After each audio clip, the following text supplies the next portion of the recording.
Hello, everybody. Welcome to my show called Becoming More Than Your Title. I am Sarabeth Berk, and this is a space and time where I get to talk to really incredible professionals that are more than their job titles, because we're in a society where people are doing so many things. They have side hustles, they have small businesses, they're freelancers, gig workers, entrepreneurs. And people say they wear a lot of hats because there's no other way to really express why you do all the different things you do. Except I believe, and based on the research I've done, these people are actually hybrid professionals. Now, hybrid professionals is a focus of my research, and it's really about people who are working at the intersection of multiple professional identities. What that means is it's different than people than just who wear a lot of hats. They're actually integrating and blending and combining across their different identities, working in this whole different space in between where things overlap. And that is such an exciting spot because that's where their unique value lies. They become a new type of professional with all of this value to bring to the workforce that's really hard to express and articulate, which is why I have asked people to join me here in LinkedIn to share their stories, whether they're just learning about how they fit all their different hats together, or they're more established and they're like, I've got this down. I own being a jack of all trades. Let me explain it, and here's why. Because without these role models and examples of people in their hybridity, doing hybrid work and transforming that into these dream opportunities they didn't know existed, the rest of us, I think, are missing out on understanding how this is even possible and what this can look like. So I'm super, super excited today because Luke Owings is about to join me, and he has a special twist on how he talks and thinks about this. Just plugging a little bit of a clue, he's called this being a mosaic worker or doing mosaic work. So I'm curious to hear him explain that. And if you missed one of my last interviews with Courtney, she summed this up perfectly, which is that when you are a hybrid, it's like taking your special spices from your spice drawer and just picking the right ones and putting them together in this blend that you call your special blend, right? That is like what it is to be a hybrid, where you are the sum of all these parts, the special blend of your spices that only you know how to use those and put them together. And suddenly it's something even better together. So let's get started. Here comes Luke.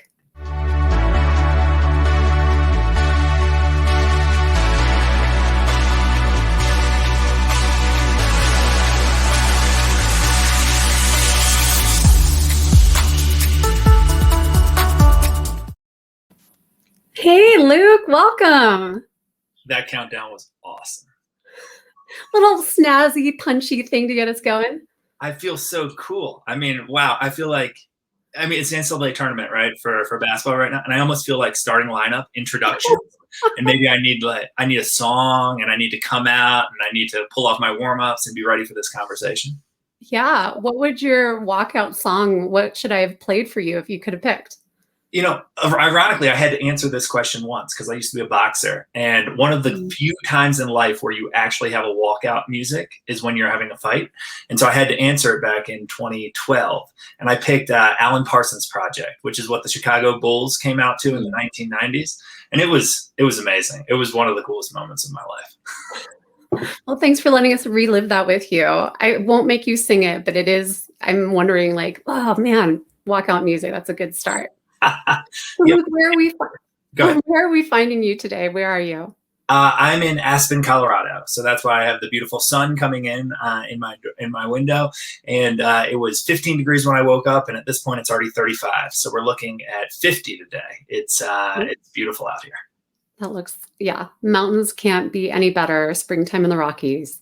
Well, let's get started with who you are. So I love to start these conversations with that quintessential question we've all used in every cocktail party, network party. Hey, Luke, what do you do? What's your little elevator pitch?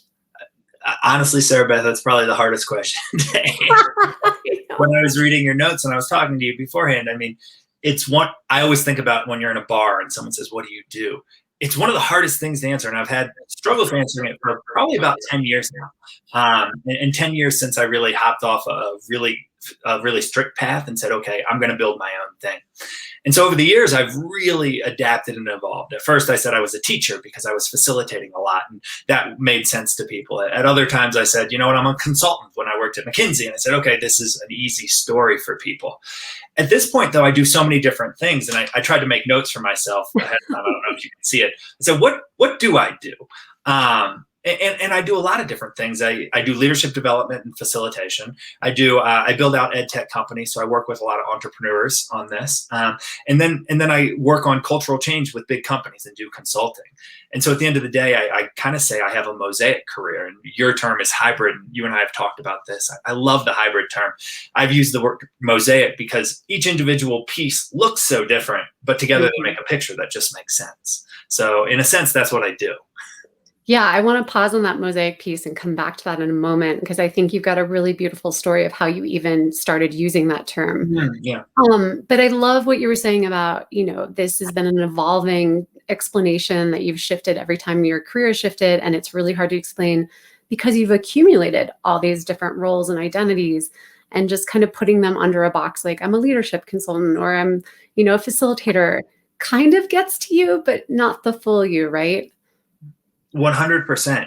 And one way that I've been able to communicate it in a way people understand, because honestly, I've always understood it. It's always made sense to me. It's in the communication and the understanding that can be a struggle. But one way that I've kind of flipped it to make other people understand is, rather than saying what I do, I've sometimes concentrated on what's the problem I care about. Yeah. Right. And so if you look at the things that I do, the problem that I care about and the problem that I focused on is all about the future of work. Right. And it really kind of connected with me a couple of years ago. And really what clicked for me was the workforce is changing dramatically. Right. The social contract between employees and employers has changed more in the last 2 years than even the last 20, but it was on this path. And so we're sitting here and I'm saying, well, I work on the future of work. I work on how employees end up with stable long-term jobs and have the right skills. And that's why I do learning and development. I work on how employers actually hire people and create space for them to actually create value in their organization. That's why I work on cultural change. I work on disruption in the education space and disruption in all this space. That's why I work with entrepreneurs who are building ed tech companies. And so at the end of the day, I think we're at a unique time where the social contract is changing dramatically. How employees interact with employers is changing. There's more ways, you said them in your intro, gig economy, independent contracting, full-time jobs, advisors. There's more ways to engage than ever before. And everyone's trying to knit it together. And so I would say I work on that. Yeah, no, that's such a wonderful explanation. People I've talked to do use this idea of, I tell people the problems I solve, not just what I do. And I think that's a way to flip the script, to focus on that commonality of social causes and things that, I care about this, I'm solving this. If you're doing that, like, we have synergy. And I think in a world where we all are trying to solve problems, like, yes, that's a great point to start with in a conversation. What I also appreciated about your answer was you talked about the why behind each thing. You said, I work with ed tech companies because I care about this. I work with the future of work because I care about that. And you had a lot of logic and rationale wrapped around each statement, which I haven't heard someone explain before. Well, that's very kind of you to say, Sarabeth. As anyone who knows me will tell you, oftentimes I can explain things looking backwards that I can't predict looking forward.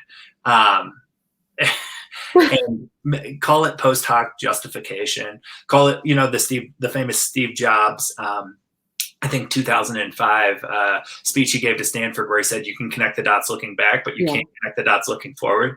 So even if I sound pretty in my talking, I wouldn't necessarily take that to mean that I always knew exactly where these pieces were going to go.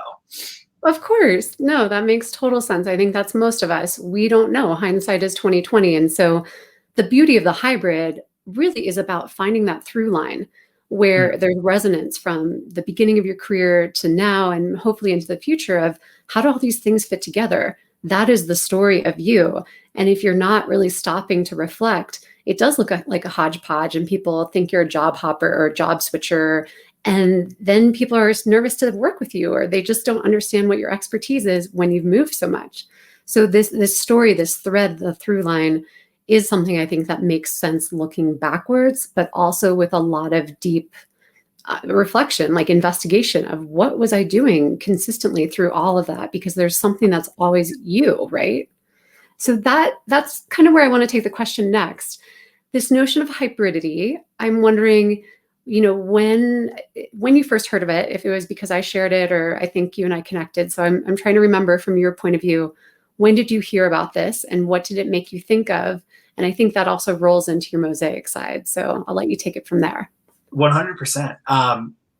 So I first heard the term hybrid in this case from you, of course, because you are the head of this term. You are the brand ambassador of this term. And by the way, now I hear it all over the place. I was watching the NCAA basketball tournament this weekend, and they were talking about how hybrid positions are all over the place. I'm a forward, Totally. and all these things, and I was like, Sarabeth would like it. I had an inkling Sarabeth would like that. So I first heard that term specifically from you. I think when we connected, probably about 6 months ago, it resonated for both of us because, as you said, I've been using this term mosaic of like, okay, how do you cobble together these different pieces? How do you move outside of just one specific title? And I love your phrase, more than your title. How do you move outside one specific title to kind of encompass more of what you bring to the table, more of who you are, more of the fact that we aren't all in one tiny little box, right? And so I've been thinking about this and working on it since probably about 2011, so almost 10 years now. And I came to it basically because I was heading operations for a company called Fullbridge, which did month-long business boot camps. And my job was to hire independent contractors to run those boot camps. And so I managed this whole network of it. And it occurred to me during that period that these independent contractors had mosaic careers. They had different things that they did that cobbled together to one picture of how they maintained themselves, how they kept their professional life going. And so I thought a lot about it and thought about how does one do that? Why does one do that? How does one continue to sustain it? What does that look like? And this is, of course, during the era as Uber is coming up and the gig economy is coming up. You see the advent of companies like Catalent for independent contracting. And it was a little bit ahead of the curve. And nowadays, it's just the norm. Right? Like there's more independent contractors cobbling together different things. Your career is a fascinating one, Sarabeth, because you do so many different things. LinkedIn Live, Clubhouse, write books, do TED Talks, right? Like, and I see that with great admiration. And so, I first heard the term hybrid from you, and it resonated deeply with something I had been thinking about that I again called the mosaic career. And again, that as you kind of gave a little bit of foreshadowing, that just comes from my family background. I'm Italian. My granddad's Italian, and they come from the mosaic world. And so it kind of resonated deeply with my family roots.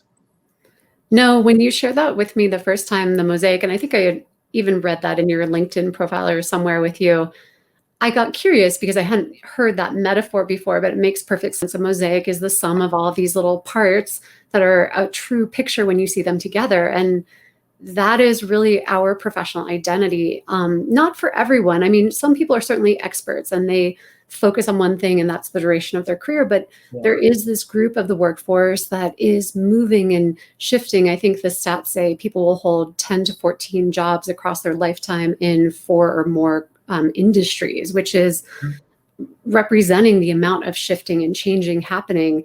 So when you have all these different parts in a really rich history, what is the bigger picture? What is that, diamond in the rough that you're trying to see? Because honestly, it doesn't make sense to other people that don't know you. Hence these introductions where people ask you, what do you do? And you're constantly shape-shifting. You're like, oh, is this an audience about ed tech people or future of work people or leadership people? Like, how do I change? Which I am now of the mind that when you truly know your hybridity and you are strongly owning it, you actually show up with the same side of yourself in all those circles. Like my hybrid title is creative disruptor. I'm introducing myself that way, whether I'm supporting nonprofits or working with a startup or talking with you here as a researcher, because that is truly my core. I am challenging, pushing, being creative in how I think and do it, using visuals. All of that is enmeshed. And I can trace all that through different careers and jobs I've had.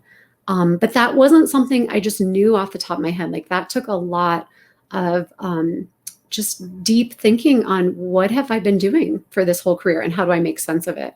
So throwing this question to you, because you told me kind of what you do and the problems you solve, the question I'm wondering is who are you when you do those things? So aside from these labels or job titles you've been given, Luke, who are you in your work? How do you define yourself as some kind of label for yourself? It's fascinating, and it's a fascinating question. And it's really hard, right? It's particularly hard when you don't have clear boxes. And I would say I personally answer the question in two ways. One is the intellectual, which says, okay, I'm a team player who brings a ton of energy to things and disrupts the space of education and enables people to bring more than they ever thought, right? So I answer it somewhat in the intellectual and the reflective way, and then manifest into opportunities. But then I often answer a lot of these questions experimentally and iteratively, and try to be my full self and then take advantage of opportunities that I wouldn't even expect, right? And so I try to create space in my life for the question to answer itself through the opportunities that arise and the things that I do.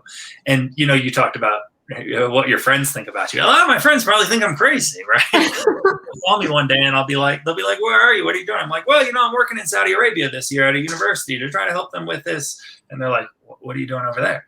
And then another day, they're like, hey, what are you doing? I'm like, hey, I'm down with my friend in Uganda and we're starting this people development business and we're doing that stuff.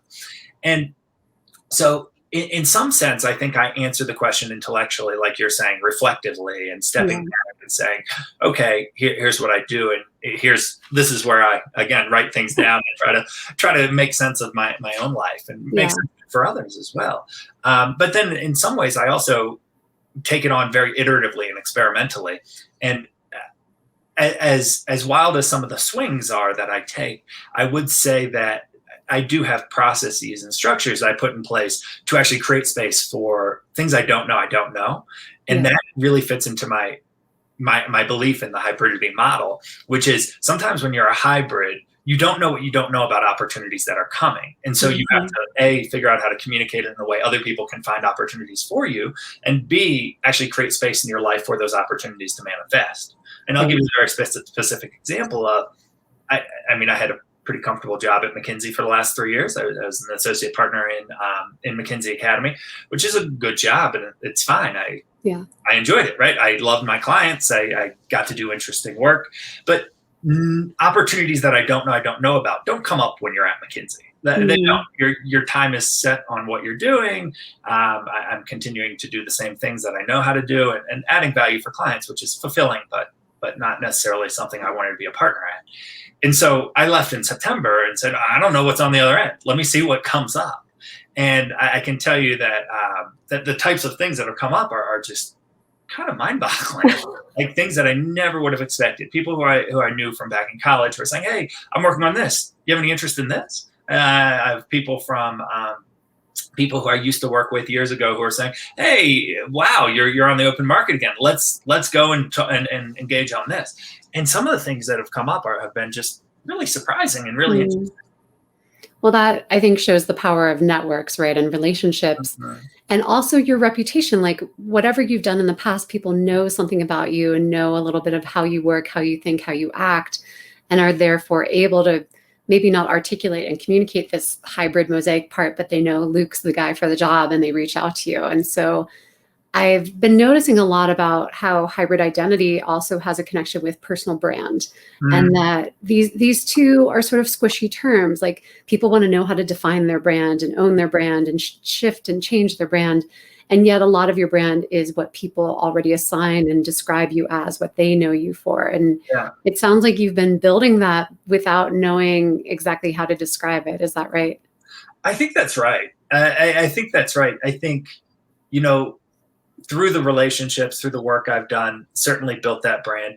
I also think that there is some value to credentials in some way, shape, or form in this world.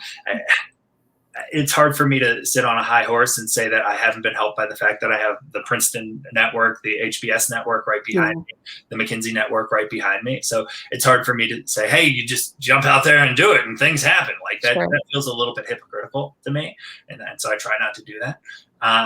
But that personal brand is something that you build through everything that you work and through ways you communicate and maintain it. Right. Yeah. I think Adam Grant had some really, really good work on this, some really good research on this, where he talked about givers and takers. Mm-hmm. I will say that people who I've seen as successful hybrids are often givers, right? They give without any semblance of what's on the other side. You're a great example, Sarabeth. Just the other day, you connected with a friend of mine who you didn't know, who to help him figure out how to do Clubhouse, which who the hell knows how to do Clubhouse? We're all learning. You taught me how to like do that. What is it? Oh, the mic tap. Yeah, you taught me that. Like you just gave, right? And so like I think that some of the personal brand is okay, some credentials, some of it is giving and being really open to it. And some of it can I give a funny example on the personal brand side? Okay. You're very sweet, but just about everybody who gets on camera with me makes fun of my mustache. You didn't do that at the beginning of today. I don't really mind. Now you're doing it to yourself. Well, it's funny because I did it for fun. I just did it because I'm in the mountains. I'm in Colorado. I was like, okay, let's do this mustache. Let's just mess around. But then I noticed something really interesting, which is as a hybrid, and particularly as an independent contractor hybrid, you are continually trying to decide who to work with. And you are continually trying to decide whether or not someone is going to fit with you. And in the Zoom world, that's actually even harder. Yeah. Right? Because you don't get the vibes of in person. You don't get anything like that. Mm-hmm. What I realized when I shaved this mustache in and then started doing a lot of like little interviews and meeting people was that people who were willing to think a little bit differently loved it. And were like, oh, wow, let's do some work together. Yeah. Right? People who were expecting me to be my HBS McKinsey background and like tide and dropper fell away pretty fast. And it was like, if they want to work with that guy, it's not going to work with me because I'm a little bit out there. Let's be clear. But if they want to work with me, then they're going to love this crazy shit that I do, right? Am I allowed to do this on LinkedIn? I don't know. I mean, you're defining yourself, which is what I love right now, right? And that's something I feel we don't tell people as part of the narrative of your career trajectory. Like usually it's go work for other people or build your own business, but you define your own professional identity and show up that way and own it.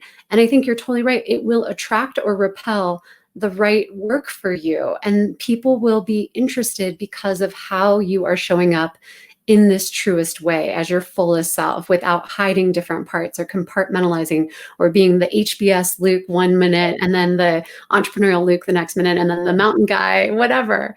I think it's great to embrace it. I am hearing identity words bubble up for me about you because, you've used, I'll say it, pretty conventional general language, consultant, leadership, whatnot, right? And I think we all do that because it's just familiar. It's easy. It's off the top of our head. But I'm hearing you say things like you're an explorer and you are an iterator, an experimenter. You're this intellectual risk taker. And these are different identities that are fun to try on and even use in our language about ourselves to just see how people respond, to put it out there and be like, I'm Luke. I own, being this serendipity, spontaneous mountain person, and like, watch how people react to that. I think you're already playing with it physically, but it's also with language. 100%, 100%. It's funny that you say that because probably even deeper than like explore or anything like that is exactly what you said at the end for me, which is I kind of have a mindset of playing with the world and engaging with the world and trying things out and seeing what works and shedding and then repicking up and then failing and succeeding and doing all these different things. And I think in many ways it serves me because I'm one who's comfortable with ambiguity. I'm one who's comfortable with being curious. I'm one who's comfortable with walking into a place where I don't know what's going to happen. And so from a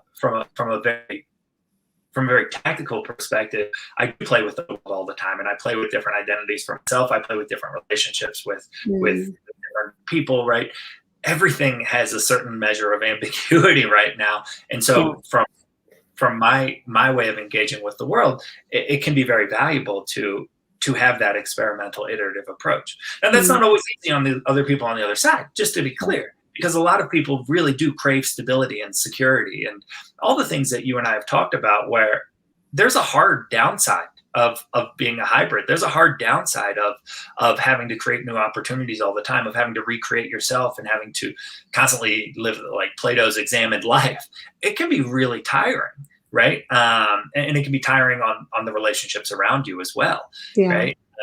But certainly from a meta perspective, I certainly engage with the world in a playful way of experimenting, iterating, exploring, adventuring, trying things out. And I think without that, I wouldn't have done half the things that I'd have done, for better or worse. I think that's really well put. You are just, it is part of your DNA, your personality, your persona of what if, right? And you're so curious. And I love that about you. And I think that's unique. Not everyone can handle that the way that you do. I was also sort of, something else was just coming up for me in that statement. I'm trying to hold on to the thought before I lose it. Might be gone. Oh man, when that happens. But yeah, it was, oh, I know. You mentioned the word recreate yourself. And that struck me because I was reflecting on this the other day too, that when you're figuring out your hybridity or moving your career in different directions in a transition, are you recreating yourself? Are you resetting? Are you refreshing? In my mind, when you're finding your hybridity, when you're actually acknowledging maybe that's what's really happening, that you are just the sum of these parts, you're not recreating. You are suddenly letting yourself emerge to your fuller self. It's becoming almost like a renaming to your true form of who you are. And that evolution of, instead of thinking you were this and then you're that and then this and that, it's sort of like suddenly you're all of it. You realize you're bigger than just one or the other. What do you think of that? Does that resonate with you, or do you really feel like you've been recreating yourself every time? It's an interesting question. Let me tackle it a couple of ways. Okay. I got my Yeah, McKinsey. I see the wheels turning. 1, 2, 3. 1, 2, 3. Watch out. No, I've moved outside of those boxes so I can move. But I think there's things in that resonate with me, and there's things I would kind of adapt for myself. Yeah. One is, I think you're right. It's probably not recreating. Some of it's rediscovering. Some of it's actually understanding a deeper place that then comes out this deeper self. I think though, I'm not one who believes that there's like this immortal, deeper self within one that's unchanging that then comes out. I think that yourself is almost like a dance between what you bring to the table and what the world is bringing to you. Sure. Right. And so it's not necessarily so much of, okay, bringing out your fuller self, but it's figuring out how who you are manifests itself in the world as it is. Right? And that's why I think that's why you heard from me earlier, this kind of dichotomy of both reflectiveness and understanding self and putting into context fuller self, but also the experimental and the actually engaging in the world. Yeah. And so I personally think that full self doesn't exist outside of an iteration, outside of an engagement with the broader world around you. And so I think that, I think the term I always use is the dance. It's the dance between, okay, how do we find what's working for you and what's going on for you, but also what the world is bringing to you at this moment and what you can actually engage with in that world at this moment. And that's stuff that's totally outside of your control. And so that, I think, is why a lot of my approach is so create space and then do. Yeah. Create space and then do. And, I'm very shaped by a lot of the old kind of Zen stories and Zen koans and all that stuff of, the monk who goes up to the mountain and reaches enlightenment, and then he comes down and he stubs his toe. It's like, oh, fuck, what am I? And it's like, well, I mean, you got to engage in the world to actually to actually bring your full self, because otherwise you're just sitting there and reflecting by yourself. And so I personally am one who thinks that, okay, each step we take, we should know ourselves better and we should be able to bring ourselves to the table a little bit better and a little bit more. Yeah. But that can't exist totally without outside of what the world is bringing to us and how we're engaging with the world and how things are changing around us. So that's kind of how I see it. That was amazing. And I just want to shout out to Georgina. She loved what you were saying about the dance and that imagery. So we've got some people watching live. Cool. Georgina. And using these external influences and, as you said, the world to help you shape and rethink and go back and forth between who are you, what does the world need, what is the world saying, how does that apply to you? Beautifully put. It actually maps well to my research on hybrids, because a hybrid professionals, there's a few themes that are happening in terms of what they're really good at. And you seem to check a lot of these boxes. There are things like shape shifting, being a chameleon, being a translator between ideas and disciplines, being a pattern recognizing, really seeing these trends across things that other people don't see because you're understanding data from so many different viewpoints and areas. So I think just the fact that you're saying it's been a dance and that's how you move in the world and you approach things, that in itself is the hybrid nature of how you're constantly working between your different identities to find the best intersection for you of the world, the audience, and Luke. I love that. Because again, not everyone works that way. I think this is a mentality, an attitude, a set of behaviors and skills that you've moved into because of necessity, but also because it's your nature. And you've found this is where you get to jive and play and be curious because you're getting to match all your different talents together in ways that nobody explained to you as possible. The thing about hybridity is it kind of not only defies words and labels, but it defies a lot of the career development conversations and conventions we give people where it's, hey, Luke, find your passion. What do you love to do? And what's your purpose? Why are you doing it? And great, you've got your job and that's going to be your career and go get a degree in that. And you're like, everything's so linear and it just is supposed to be these stepping stones one after the next. And truthfully, for hybrids, it is like a wild ride with all this unpredictability and shape shifting and wait, now the world needs something different. Can I be that? Or I need to use more of this than that. And then you're like untethered of, well, who am I? There is no name for what I do. There's no degree that I got that was perfectly suited for who I am today.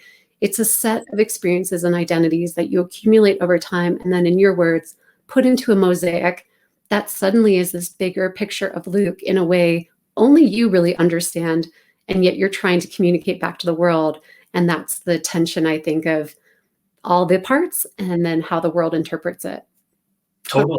Yeah. Totally. And, you mentioned a few things there that I'll just react to.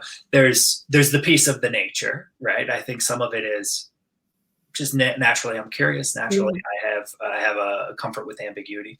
There also is when you really look back, and I'm sure you've done this in your research, when you really look back to where someone comes from and what environment they were raised in and all that stuff, you can see little seeds of things like this. And I'll take my personal experience because I know that better than anything, right? Like I live. Okay.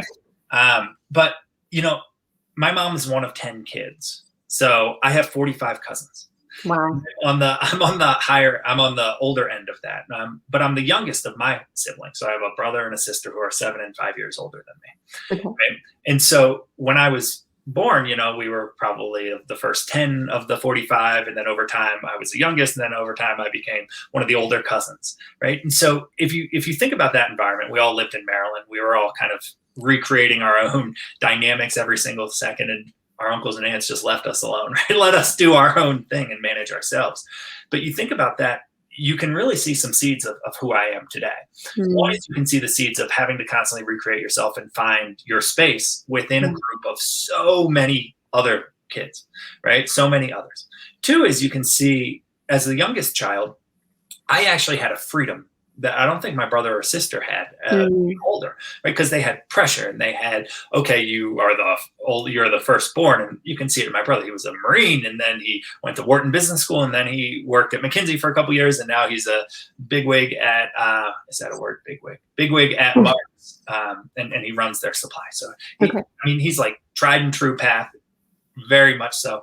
But I think he always felt the pressure that I didn't, right? Where I could recreate myself. I was old enough to have real thoughts and real feelings, but being the youngest of 3, I also had the freedom and the flexibility to take And if I tried one thing and it didn't work, I'd go try something else. Mm. I also had, people above me who were looking out for me and who were saying, hey, Luke, you can do anything you want. Just do it. And I don't think you can kind of disaggregate those nurturing of those early years from that. And again, I take my brother, right? Like I've traveled up into 55 countries in the last probably 15 years. And all that started because my brother was 7 years older than me. And when I was a freshman in college in my summer, he was like, hey, you're coming down to Guatemala with me. And I was like, I don't know what's going on. And then I drank the water, and that's not even a LinkedIn Live story. Let's leave that. Okay. But I will say that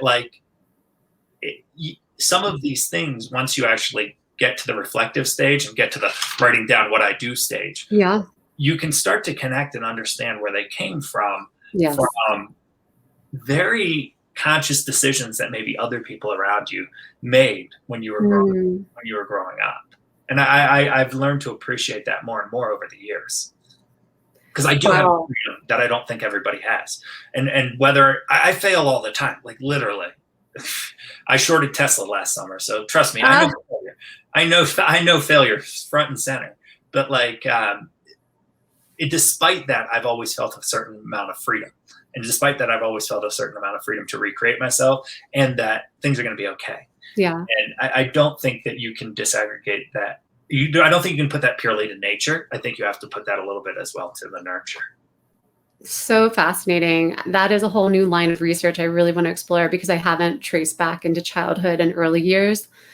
I've only gone back maybe into high school and college, where people start to have like a pre-professional identity is how I've named it. Mm-hmm. But I think you're totally right. There are seeds that are planted much, much earlier. What you're calling out to my attention is this notion too of mindset, that you get, a sense that you get to create your own path and have choice. And that happened to you very little when you're very young. Mm-hmm. I usually meet people that are honestly, by the time they're in their 30s, starting to have this reckoning and awakening of like, what's going on with myself and my career, and why don't I belong and fit in, and why don't people see me the way I see myself? And that actually maps to research on the evolution of self and self-consciousness.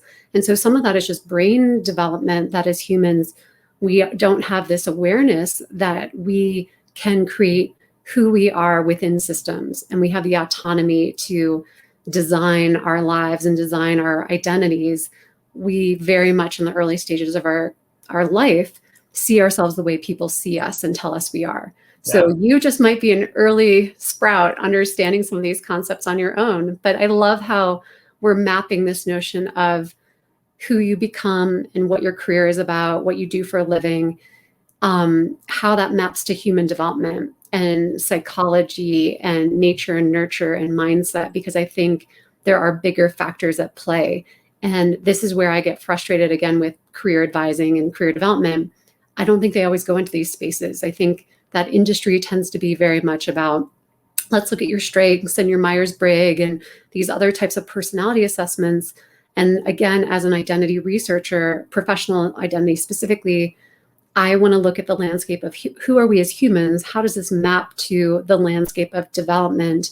And then apply it back to career and work, because I'm trying to narrow down to a specific type of language in the hybrid professional. We have covered so many bases here, Luke. I know with you and I, we can go deep and far and wide and high and low. So I want to find a place to wrap it up. And I'd love to see if there's any final thoughts you want to leave the audience thinking or knowing about, specific to how you've navigated your career and your professional identity, because I think those lessons learned are great takeaways. So is anything coming up for you that you'd like to share?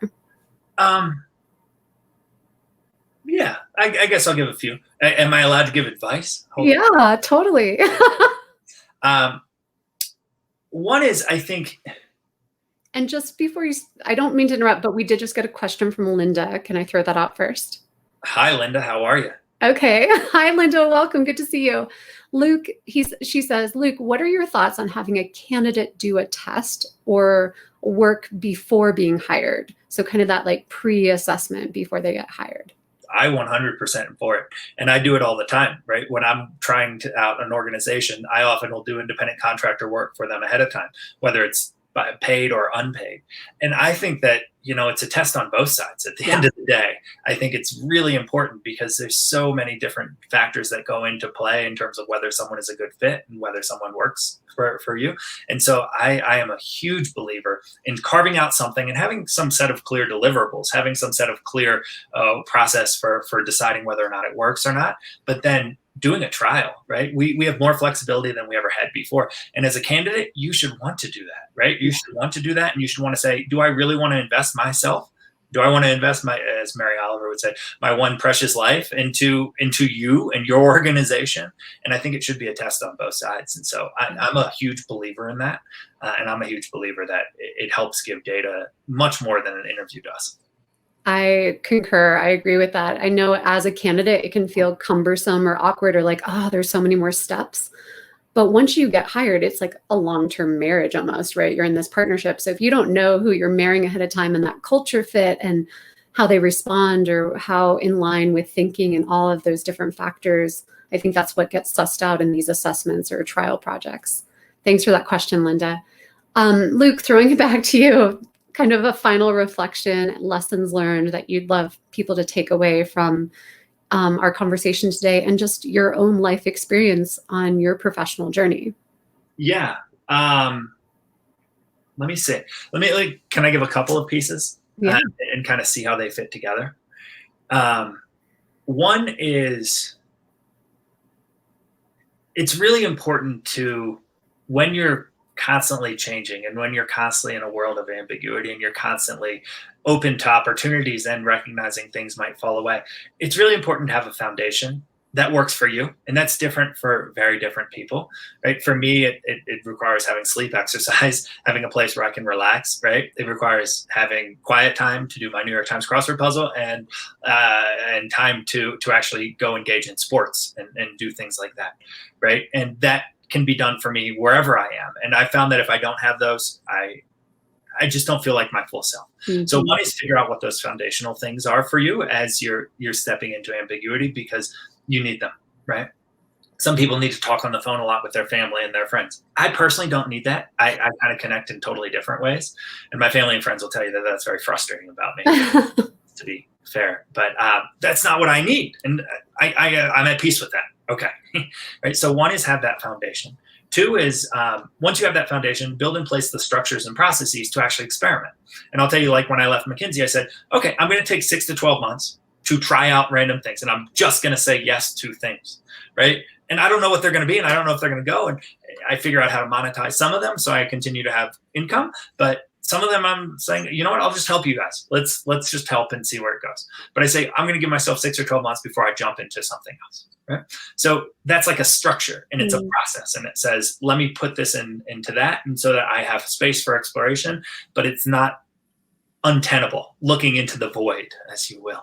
Right. And then third is, and I think this probably fits on top of second, is we have a tendency, particularly those, I guess, of our generation who were pushed down linear paths and said, okay, solve this, to try to solve problems before they're ready to be solved. And I think one of the things that really, really true hybrids do well is they learn how to sit in the fact that a problem doesn't need an answer immediately. Yeah. And this gets to Linda's question as well, where you can test. And, oftentimes we're like, I want to go or no go. Okay, I want to know. I want to know. And we live in this world where everybody wants to know. And sometimes you can't know right now. Sometimes you need to give it space to percolate. You need to give it space to breathe. You need to give it space to become what it needs to become. And that's one of the harder things, because you have to sit in ambiguity. And I think that it's one of the things I'm grateful that I can do. But it's really, really hard for people to do. I've learned more and more over the years.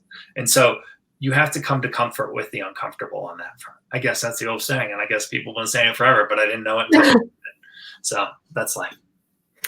No, that sitting in the fire, I think, is a place of uncertainty, uncomfortableness, lack of clarity, and it to be patient and just let it unfold is a much bigger, I think, philosophical conversation. But you live that in your work. I think you actually search and seek that out more than most people. So my final question on my mind for you is, Luke, are you afraid of stability or being in a job for a really long time? Like, is that something you're avoiding?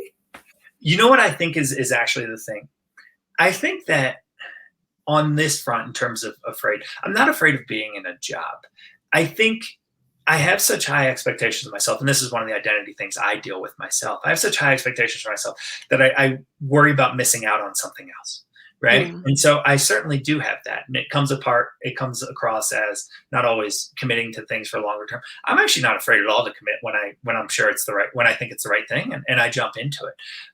But that piece of, like a lot of people, I struggle with, man, 6 of my HBS classmates are now billionaires, right? Like, you look at this, to be in the 0.1% of my class, you have to be a billionaire, which is like crazy, right? And then I see my best friends from Princeton are doing amazing things. And I personally do struggle with that. I struggle with that all the time, and I'm aware of it, and it's not a good feeling, but it's something that I think we all struggle with in today's world, where comparison is all over the place. Sure. And so I wouldn't say I struggle with the commitment piece. I do struggle with the living up to my potential piece, and living up to what I see my friends and my colleagues and my peers doing. And I wouldn't say that's a positive emotion. I wouldn't say that's a good emotion. I wouldn't say anything like that. But I would say it's one of the identity pieces that I personally struggle with, and I've struggled with more over the last year and a half as I've been sitting in a room on Zoom. Right. Yes. It's just very hard. And so I'm not here to offer answers. I would just say that that's something that I personally struggle with. Do you think it's generational, a millennial or Gen Z kind of thing too, this search for wanting to do work where you feel your best and, you're alive, but also this restlessness? I'm just wondering, do you think it's generational? I think some of it is generational. I give you two reasons why I think it's generational. One is I think we were all bred and kind of put into this idea of, you have so much potential, you have so much potential, you have so much potential. And that's a really positive thing from parents. But it also really does build complexes with people. And I can talk about some of my friends who I talk about this as well, with where like it builds complexes. Like, if I have all this potential, if I don't hit this potential, man, I'm failing. Yeah. Right. And look at the research with Daniel Kahneman and loss aversion and all that stuff, right? It becomes a complex on a lot of kids. And I think the next generation might have it even worse. But if you then add that to the fact that we live in a world where you can compare yourself globally to the best of everything at any given moment, in any given second. And that's really detrimental, right? That's social. I personally don't have a lot of social media, but I certainly keep up with people, and when I decide whether or not I'm being successful, it's really hard if my news feed is filled with congratulations for a wonderful guy, Bom Kim, who went public with Coupang last week. Right. And they say, "Oh, the youngest world self-made billionaire in Korea." And I'm like, great. I scored on him when we were playing intramural basketball years ago, but wow, our lives took different directions. And I do think that the horizons that we have in terms of being able to compare across all these different things, actually quite destructive to the psyche. And there's the old saying, comparison is the thief of joy. It's really hard to get out of that comparison mindset when your email inbox and your LinkedIn feed and for some people, Instagram is constantly being bombarded with the peak experiences of all these other people's lives. Yes. So long answer to a short question, your generational question. I think that there are dynamics that have made it particularly hard for our generation. Yeah. And just to wrap this up, to finish us out, I think the plight of the hybrid in today's world is this notion of we're being bombarded by so many options, opportunities, examples. And sorry. No, it's okay. And figuring out who we are amongst all the chatter, right? It's the signal through the noise. When I do so many things and you do so many things and our friends do so many things, it's like the world is all ADD. And I think why I care about this work so much is it's carving out a sense of yourself of who am I really amongst all of the choices and frenzy, and staying true to that and knowing yourself. And yeah, my dog's shaking his ears. We got all the distractions going. So this is a great moment to wrap it up. Yeah. Luke, thank you tremendously for sharing your thoughts, your wisdom, your personal experiences, and just more about what your career has been about and why you believe in what you do. Linda and Georgina and anybody else watching, thanks for interacting and being here today. Luke, where can people find more about you if they want to reach out to you? Yeah, certainly. Connect me on LinkedIn. That's always the best. And then feel free to drop me a note if you want to chat, or just drop me a line. I always like connecting to people. And LinkedIn is probably the only one that I really keep up with. Okay, so that's Luke Owings at LinkedIn. Send him a message. You can find me at morethanmytitle.com. Grab the book, More Than My Title. And if you want to join on these LinkedIn discussions being more than your title, I would love to get messages as well through LinkedIn. So thank you so much, Luke. It has just been a pleasure to dig in further and learn about your hybridity and your mosaic life. And I can't wait for more discussions in the future. So everyone, take care. Bye. Thank you, Sarabeth.